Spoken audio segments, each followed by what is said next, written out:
Hello दोस्तों, कैसे हो आप देख रहे हो अपना यूट्यूब चैनल रफी मैथ वाला। मैं हूं अरविंद। आज इस वीडियो में पढ़ेंगे हम क्लास 12 का मैट्रिक्स योगा तीसरा वीडियो। इससे पहले दूसरा वीडियो मैट्रिक्स का पढ़ चुके थे। नई वीडियो देखेंगे तो जाकर चैनल पर देख लीजिएगा। और उसमें पिछले वीडियो में पढ़े थे टाइप्स ऑफ मैट्रिक्स, और उसी में कुछ छूट गया था, तो चलिए देखेंगे इसमें क्या है। इसमें देखिएगा, यहाँ पर देखिएगा ध्यान से, यहाँ पे है कॉम्परेबल मैट्रिसेस।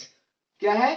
Comparable matrices. किसको बोलेंगे कॉम्परेबल मैट्रिसेस? क्या होता है कॉम्परेबल मैट्रिसेस? देखिएगा, यहाँ पे लिखल है two matrices A and B are said to be comparable if they are of the same order, that is they have the same number of row and the same number of column. इसमें कह रहा है कि वैसा matrix, दो matrix लीजिए और उसका रो और कॉलम इक्वल रहना चाहिए। ऑर्डर क्या होनी चाहिए? सेम। जैसे एक मैट्रिक्स लेंगे, जैसे एक मैट्रिक्स लिए, उसका जो ऑर्डर है टू रो थ्री कॉलम का है। ऑर्डर क्या है? टू रो थ्री कॉलम का। तो जो नेक्स्ट मैट्रिक्स है बी, उसका भी ऑर्डर क्या होनी चाहिए? टू रो थ्री कॉलम का। उसको क्या बोलेंगे? Comparable matrices. ठीक है। देखिए जैसे एग्जांपल, यहाँ A इज इक्वल टू ले लिए एक मैट्रिक्स। देखिएगा इसमें कितना रो कितना कॉलम है। यहाँ पर देखिए R1 और R2, देखिए है ना, ये R1 है और ये R2, और C1 C2 C3, यानी यहाँ पर तीन कॉलम हो गया और दो रो, यानी इसका ऑर्डर कितना हो गया? 2 गुने 3। ठीक है, ये मैट्रिक्स का। और इसका देखिए, इसका भी देखिए, दो रो और तीन कॉलम है ना, दो रो तीन कॉलम, तो इसका भी ऑर्डर क्या हो गया?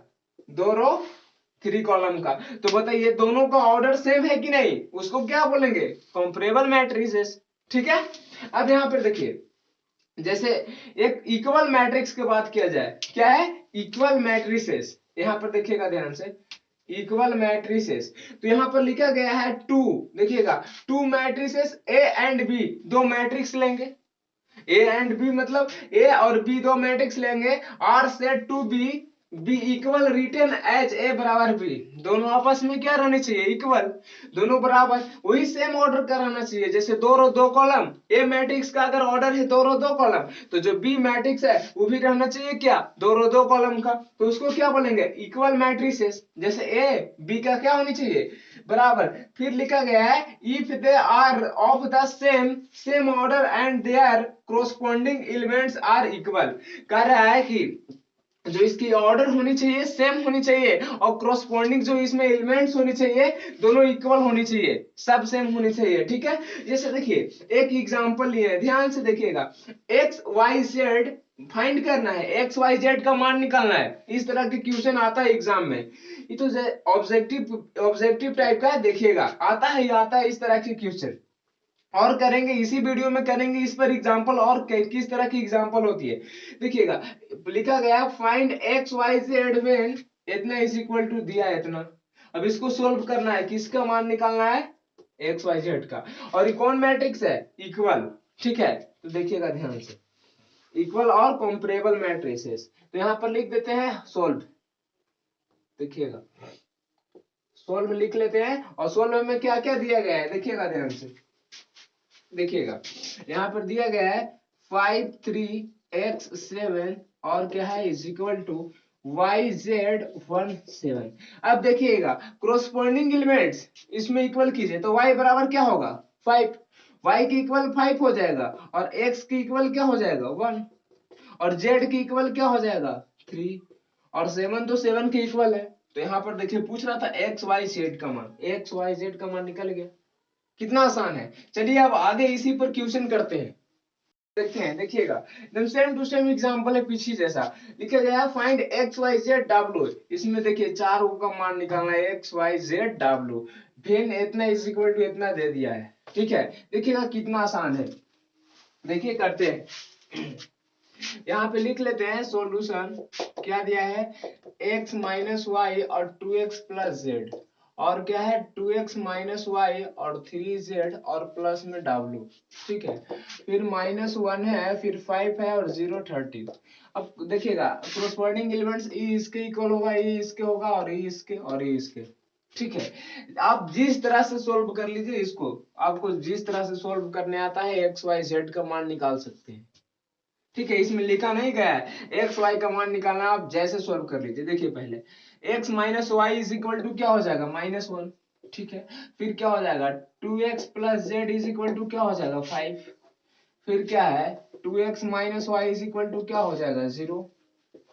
फिर देखिए क्या है यहाँ पे, इसको फर्स्ट इक्वेशन मान लेते हैं, देखिएगा ध्यान से, और इसको सेकंड मान लेते हैं, और इसको थर्ड, और इसको क्या मान लेते हैं fourth. 3z plus W is equal to, यहाँ पर देखिएगा क्या हो जाएगा 13, ये हो गया 4। आप जिस तरह से इसको सोल्व कर लीजिए, ठीक है, इसमें कोई कह नहीं रहा है। अब देखिए इसको और इसको एक साथ लेके चलते हैं, सोल्व कर लें, लिखेंगे समीकरण यहाँ में लिखिएगा, दोनों को क्या करते हैं आपस में लेके चलते हैं। नहीं तो यहां से भी सिर्फ, अब आप इक्वेशन फर्स्ट से चलिएगा तो यहां से आप जब x के मान निकालिएगा, देखिएगा x के मान निकाल लीजिए, यहां से क्या दिक्कत है, यहाँ माइनस में उधर जाएगा तो प्लस में, यहाँ पे क्या होगा माइनस में नहीं प्लस में, 1 प्लस वाई, x के मान निकल गया। अब यहाँ पर देखिए x के मान यहाँ पर रख दें, क्या है यहाँ पर देखिएगा ध्यान से, 2 इंटू -1 प्लस वाई, और minus Y is equal to 0। ठीक है, ये गुना कर लेंगे -2 और यहाँ पे +2y, और -y इज इक्वल टू 0। कोई दिक्कत, यानी माइनस में होने जाएगा तो प्लस में, यानी 2y में से y जाएगा तो y, और माइनस में होने जाएगा तो प्लस में, y बराबर क्या आ गया 2। अब y का मान यहाँ पे 2 रख दें, देखिएगा यहाँ पे अगर y का मान अगर 2 रख देंगे तो फिर यहाँ पर क्या हो जाएगा, देखिएगा घट के क्या आ गया 1, 2 में से 1 जाएगा 1 बचेगा। चलिए एक्स वाई के तो मान निकल गया, किसको निकालना है जेड और डब्ल्यू, यहाँ एक्स के मान रख देते हैं, जेड का मान निकल जाएगा। एक्स का मान क्या है 1, तो 2 गुने 1 प्लस जेड बराबर क्या हो जाएगा 5, यानी प्लस 2 से 1 में करेंगे 2 और प्लस जेड बराबर 5, यानी प्लस में होने जाएगा तो माइनस में, यानी क्या हो जाएगा 3। अब जेड के मान आ गया, अब चाहिए डब्ल्यू, तो जेड के मान 3 4 में रख देते हैं, देखिएगा जेड के मान क्या रख लेते हैं 3, और W बराबर क्या हो जाएगा 13, यहाँ पे है 13, यहाँ 3 से 3 में करेंगे मल्टीप्लाई 9, W बराबर क्या होगा 13, यानी प्लस में होने जाएगा तो माइनस में हो जाएगा, तो W बराबर क्या हो जाएगा देखिएगा 4। तो यहाँ पे पूछ रहा था एक्स वाई जेड डब्ल्यू के मान, यहाँ से लिख दीजिएगा हेंस, अतः मान लिख दीजिए x बराबर 1, y बराबर 2, z बराबर 3 और w बराबर 4, यही क्या हो गया आंसर। ठीक है, चलिए मिलेंगे नेक्स्ट वीडियो में। वीडियो अच्छा लगे तो चैनल को सब्सक्राइब कीजिए और वीडियो को शेयर कीजिए। अब नेक्स्ट वीडियो में आंसर क्वेश्चन करेंगे एनसीईआरटी का।